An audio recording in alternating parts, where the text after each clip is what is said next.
Азия чемпионатында Қазақстан намысын алты кикбоксшы қорғады. Олардың барлығы жүлдеге ілігіп, ел абыройын үстем етті. Құрлықтық біріншілікке әлемнің 19 елінен 200-ге жуық спортшы қатысқан болатын.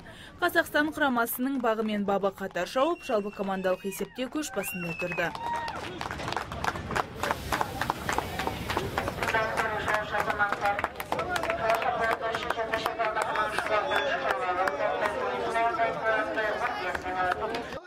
Жеңіс тұғырына көтеріліп, көк байрағымызды көкте желбіретіп, әнұранды әуелету бақыты Бабуржан Артықбаев, Ғалымжан Өтегенов, Нұржайна Телубаева, Аида Тұяқбаеваға бұйырды.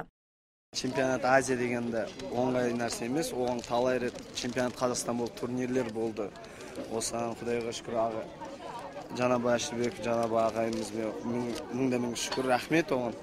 Осында дәрежеге жеткізген Алла Тағаланың арты, ағайларымыздың артына осында турнирлерін ұтып, чемпионат Қазақстандарды ұтып, бірді алып, чемпионат Азияда бірінші орын алып, елімізге оралды.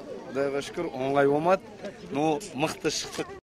Құрлықтық біріншілікте үздік үштікті Марлен Тасболат пен Нұркен Төлеген түйіндеді. Арамызда қандай Төлеген Нұркен деген оқушымыз, чемпион мира оқушымыз бар. Ол енді сол төрешілердің сәлінесімен үшінші орын алып қалды.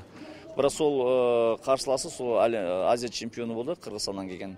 Бірақ балдарымыз Қазақстан құрама командасы өте жақсы өнер көрсетті. Ел құрамасына 6-1 жерлесіміз енген команда қазан айында Ирландияда өтетін әлем чемпионатына қатыспақ. Енді олар жаттығуларын жаңартып, дайындығын тыңғылықты етпек. Таңшолпан Шамбай, Сәкен Серқұл, ТВК телеарнасы.